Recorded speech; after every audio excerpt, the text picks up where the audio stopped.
It happens at 2:47 in the morning, in the middle of an ordinary Tuesday. You aren't dreaming about her. You aren't even thinking about her, not consciously. You're just lying there, somewhere between sleep and waking, your mind soft and unguarded. The bedroom is dark, the kind of dark that feels safe. And then the corner of your bed shifts, just slightly. The mattress gives the way it always did when she jumped up and turned 3 slow circles before settling. You feel the weight of her, small and warm and completely certain of her place beside you. You don't move. You don't breathe. Some instinct tells you to stay still, to hold the moment for as long as it will stay. Then you reach out. Your hand finds nothing but cool sheet. But where your palm rests, just for a second, the fabric feels warmer than it should. Warmer than the air in the room. Warmer than any explanation you can give it. You lie back down. You stare at the ceiling. And for the first time in months, you don't feel alone. Your first instinct is to dismiss it. Most people's is. You tell yourself it was the blanket bunched at the end of the bed. Or that half dream state, you know the one? Where your mind is tired enough to fill in what it misses. Or just grief, that shape-shifting, exhausting thing that keeps finding new ways to surface at 3 in the morning. You've probably said it to yourself before. My brain is just doing this. It's not real. I need more sleep. And honestly, that explanation feels responsible, grounded. Like something a person with their feet on the floor would think. But here's what's interesting. That explanation assumes the experience is a malfunction, a glitch in a grieving mind, something to correct or outgrow. And that assumption has been quietly, persistently challenged by researchers who study exactly this. Not fringe researchers, not people on the edges of anything, psychologists, grief specialists, academics at major universities who spent years collecting data on these experiences and found something they didn't expect. They found these moments aren't rare. They're not signs of complicated grief or something going wrong. Nothing more. They're actually among the most commonly reported There's a human logical experiences explanation for after everything. profound loss. The science isn't saying what most people assume it's saying. Here's the thing. Most pet owners who felt something like this never tell anyone. Not their partner, not their closest friend, certainly not their doctor. There's a particular kind of loneliness in that. Carrying something that felt completely real, completely specific, and staying quiet because you're afraid of the look you'd get. That slight tilt of the head. The careful, gentle way someone might say, "I'm sure that was just the house settling." So they file it away, decide it meant nothing. And in doing so, they miss what may be the clearest signal their dog has sent them since leaving. What I want to offer you today, 7 specific signs. Not vague, not metaphorical, grounded in documented human experience and psychological research. Signs that suggest your dog's presence hasn't fully left the space you share. Some of them you may have already experienced this week without recognizing them for what they were. Some of them will make you stop and think back to a moment you almost forgot. By the time we reach the 7th, I think you'll understand something about your dog and about yourself that you didn't have words for before. The first sign is the one we started with, the weight. Researchers at the University of Hawaii studying continuing bonds, that's the psychological term for the felt connection that persists after loss, published findings in 2014 showing that approximately 60% of bereaved pet owners reported physical sensations after their animal's death. Not visual things, not sounds. Physical, pressure, warmth, the specific body-level sense of another creature occupying familiar space. 60%. Think about that for a second. That's not a statistical anomaly. That's a pattern. What made the finding significant wasn't just the number, it was the specificity. It wasn't vague. It wasn't, I thought I felt something. It was the weight at the foot of the bed in the exact spot they always slept. The indentation on the couch cushion. Their couch cushion. The one they'd claimed so completely that you stopped arguing about it years ago. The brush against an ankle in the kitchen at the exact hour they used to appear for their evening meal. I miss right you, on my schedule, sweet as if they'd friend. never missed a day. I hope you're happy The wherever details were you too are. consistent, too particular, to be explained away as generic grief confusion. The second sign is the sound. The click of nails on hardwood. The jingle of a collar tag. That soft, specific exhale of a dog settling into sleep in the next room. Not any dog. Their exhale. The one you'd recognize in the dark. Elizabeth Kubler-Ross, whose foundational work on grief shaped everything we understand about loss, documented what she called after-death communications across decades of research. Accounts from bereaved individuals describing auditory experiences so specific, so tied to the one they'd lost, that they couldn't be filed under simple auditory memory. These weren't people mishearing something similar. They were people who heard the exact acoustic signature of their specific animal, in their specific home, in the specific location that animal used to occupy. Your dog had a sound that belonged only to them. The rhythm of their particular walk, not too fast, not too slow, that exact pace they always moved through the house. The way their tag hit the metal ring of their collar at the exact pitch yours did. Not a dog's collar in general, that collar, that ring, that sound. The fact that you still hear it sometimes. That's not your mind malfunctioning. It's a language, and it's addressed to you. Think about what your dog actually spent their life doing. Not the walks, not the meals, not the games in the backyard, though those mattered too. Underneath all of that, what they were really doing every single day for every year they were with you was studying you. Learning the specific weight of your footstep on the third stair versus the second. Learning the difference between the silence that meant you were reading and the silence that meant you were crying. Because yes, those silences sound different, and they knew. Learning the exact pitch of your voice when you were saying their name out of habit versus saying it because you needed them to come close. Your dog built a map of you that was more detailed than anything you've ever built of yourself. They knew which side of the bed you turned to when a nightmare woke you. They knew the way your breathing changed at 6 p.m. on Sundays. When the weekend was ending and something heavier settled over you. That specific Sunday evening weight that you never named out loud, but they felt every time. They knew the unguarded version of you, the unperformed one. The one that only comes out when no one's watching. Except they were always watching, and they never looked away. A creature that spent years learning you that precisely doesn't simply forget how to find you. Changing form isn't the same as forgetting. Whatever you believe about what comes after, whatever framework you hold, or don't, this much feels true. The knowledge your dog accumulated about you was too specific, too lived, too earned to dissolve completely. They knew the map. They still know it. And sometimes, in the quietest hours, they use it. The third sign arrives without warning and vanishes before you can be sure it was real.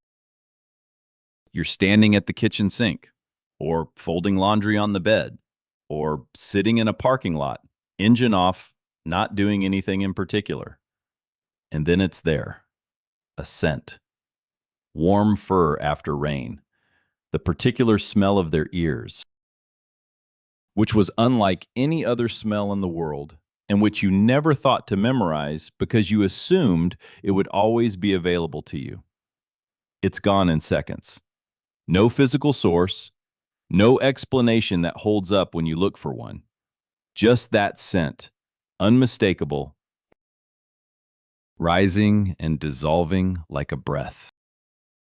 Scent is the sense most directly wired to memory and emotion. It bypasses the thinking brain almost entirely and lands somewhere older and deeper, the part of you that doesn't reason, just recognizes. Your dog understood this about you before neuroscience had words for it. They spent years pressing their face into your hands, your neck, the inside of your wrist, depositing something of themselves in the places where you'd carry them longest. What you're catching now, in those unguarded moments, it may be exactly that. Something deposited so deeply, it hasn't finished finding its way back to you. The fourth sign is the one people are most reluctant to talk about, the dream. Not the ordinary kind, where images blur and dissolve and you wake unable to hold the thread. This is different. In this dream, they're present in a way that feels more solid than most waking experiences. You can feel the specific texture of their coat under your hand. Not a dog's coat in general, but their coat. That particular density and warmth that you knew without thinking. You can look into their eyes. And what comes from that isn't words. It's something that lands in your chest like a hand placed gently, quietly, over your heart. In these dreams, they're always well. Not old, not tired, not the version of them you watched diminish toward the end. They're running, or they're simply there beside you, radiating a calm you can feel in your body for hours after you wake. Psychologists who study bereavement note that these visitation experiences, vivid, kinesthetic, emotionally coherent in a way ordinary dreams simply aren't, consistently provide a felt sense of resolution that other grief processes can't replicate. I know how that sounds, but stay with me for a moment. 14,000 years ago, humans and dogs began the longest interspecies relationship in the history of this planet. Not a working arrangement, not just utility. Something archaeologists have found evidence of in burial sites across Germany, across Israel, across the American Southwest. Humans and dogs interred together, positioned toward each other, as if in the middle of a conversation that hadn't quite finished. For 14,000 years, the nervous systems of these two species have been calibrating to each other,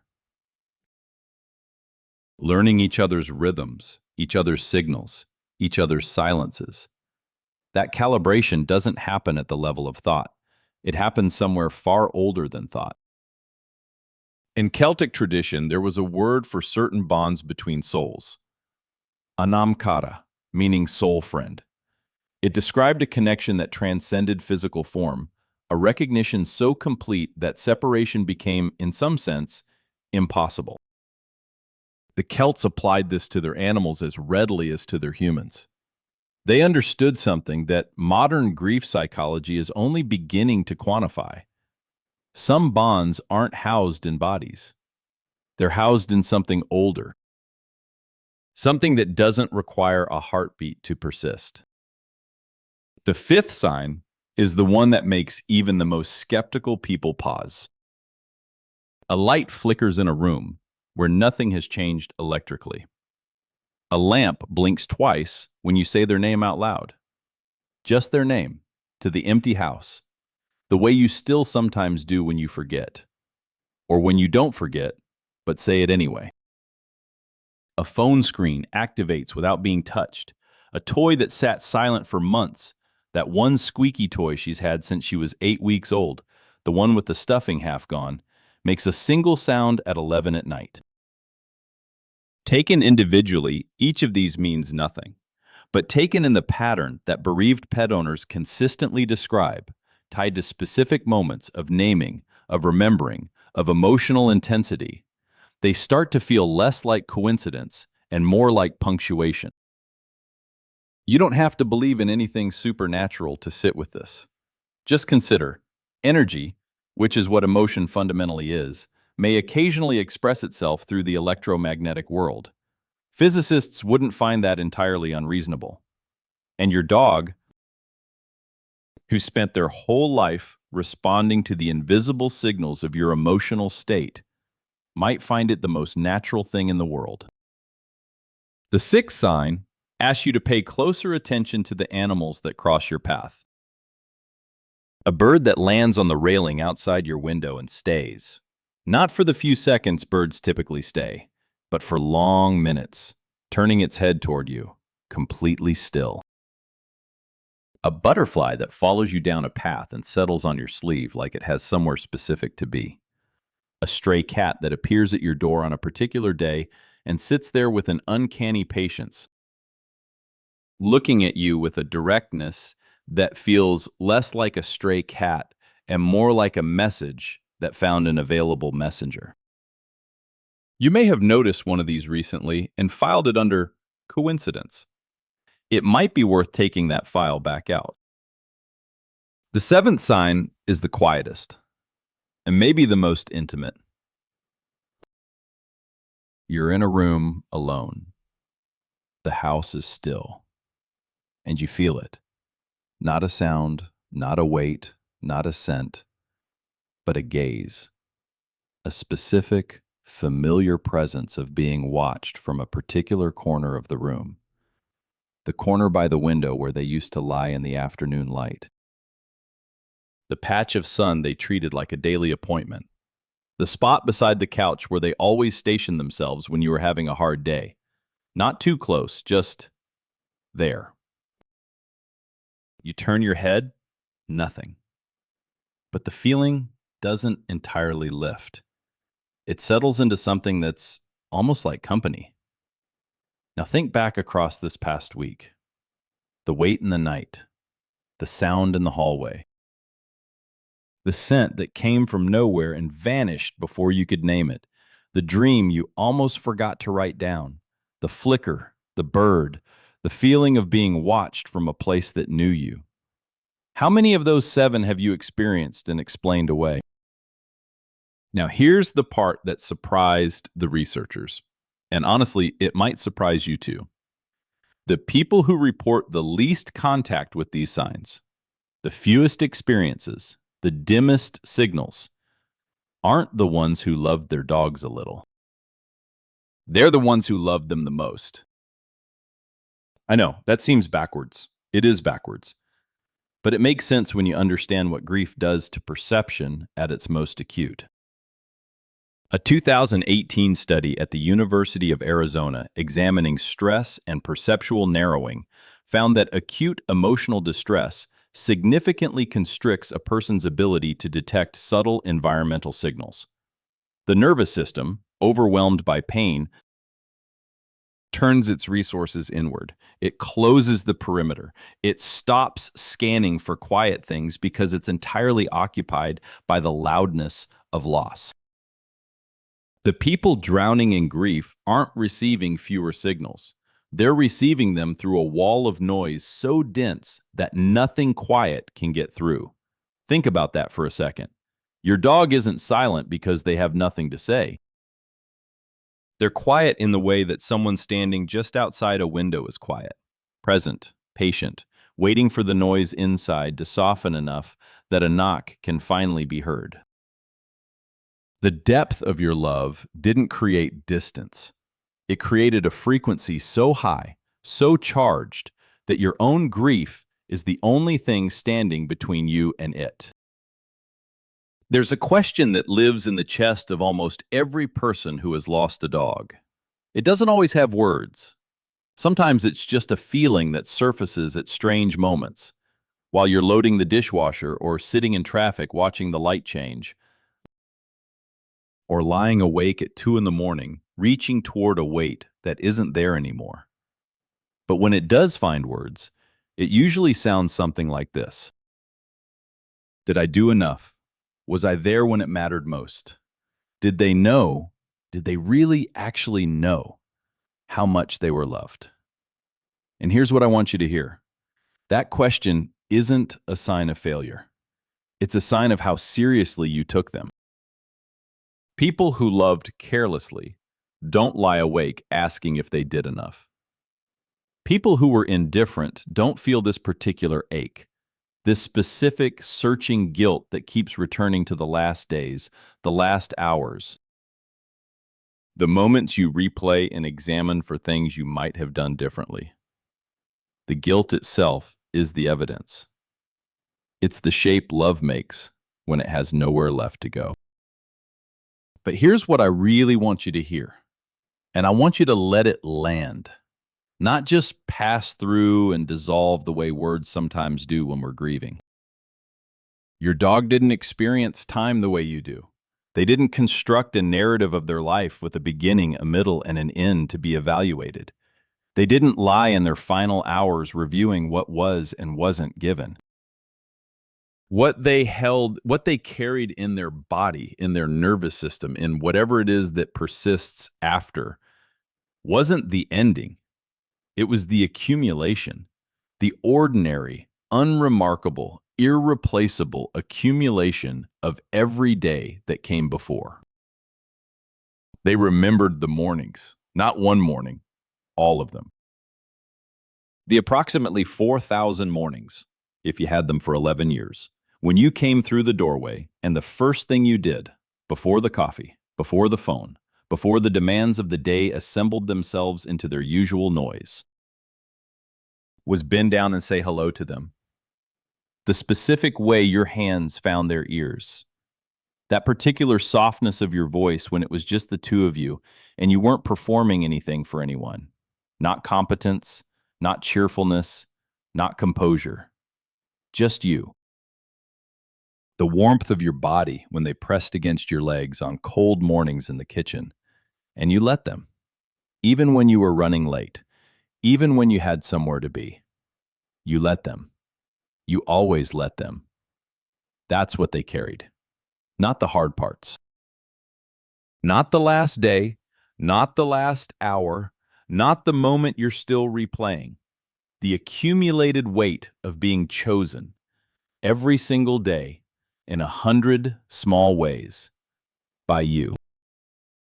Your dog didn't spend their life waiting to evaluate your performance at the end. They spent their life receiving your love in real time, in the specific and unhurried language of ordinary days. And ordinary days, lived with someone who truly sees you, are not ordinary at all. You were enough. You were exactly enough. Not because you were perfect, but because you showed up again and again in all the small ways that don't feel like love when you're doing them, but are, in fact, the only kind of love that truly lasts. So what do you do with this practically right now? Not with grief in the abstract, with this evening, with the specific quiet that fills the house at a certain hour, with the impulse to feel something more than loss and not quite knowing how to move toward it. There's something simple you can try.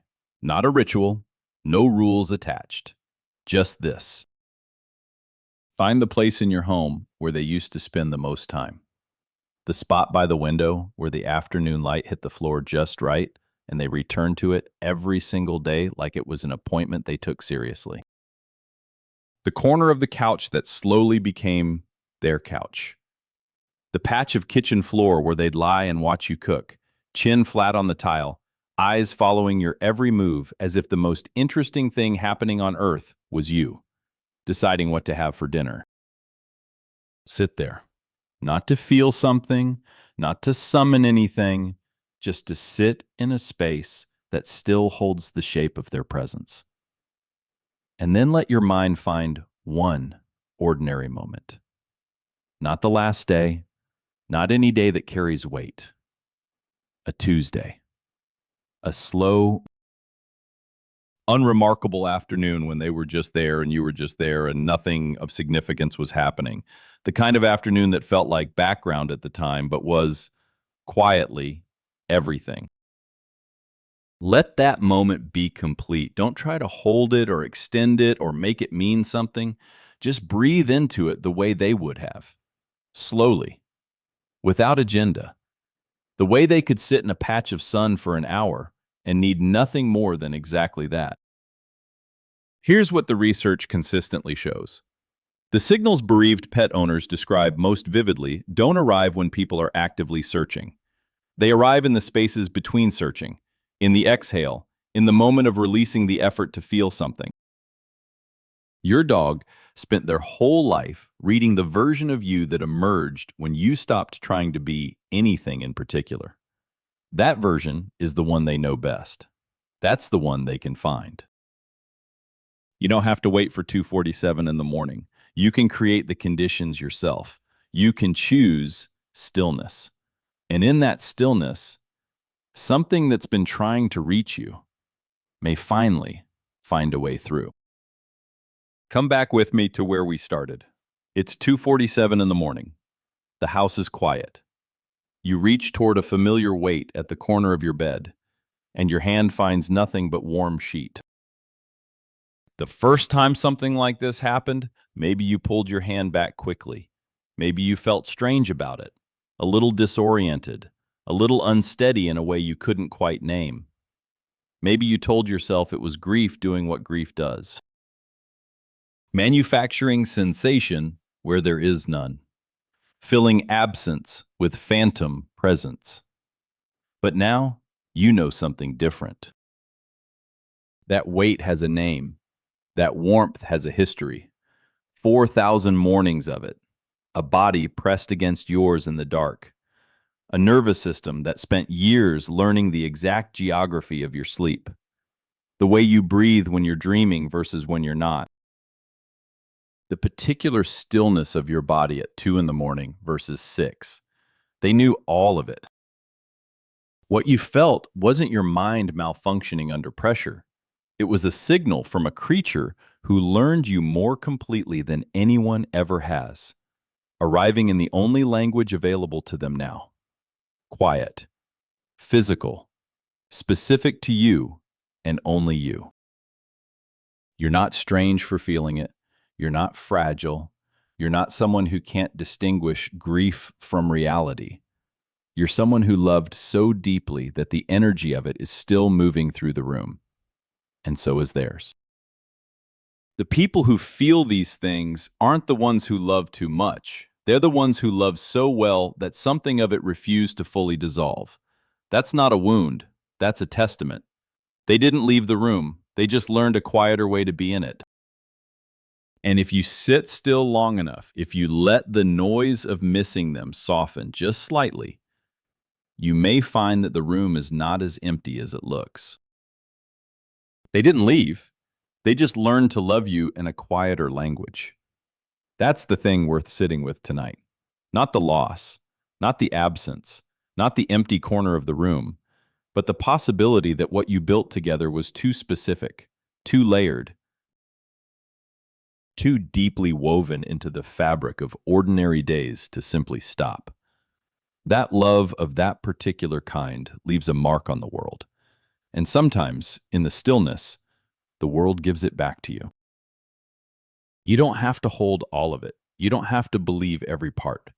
But if something in this conversation stirred a recognition, if you thought of a moment, a sound, a warmth that you'd filed away under grief and coincidence, maybe let it live somewhere else now. Somewhere with more room in it. And if you've ever looked into your dog's eyes and felt, in some way you couldn't quite explain, that they chose you, not just ended up with you, but actually deliberately chose you.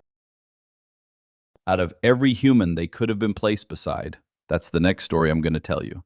The science of what happens between a specific dog and a specific person. Why certain bonds form with the intensity they do. Why some dogs attach themselves to one human in a household with a devotion that looks less like habit and more like recognition. It's stranger than most people expect, and more beautiful. And I think by the end of it, you'll understand something about yourself that your dog already knew.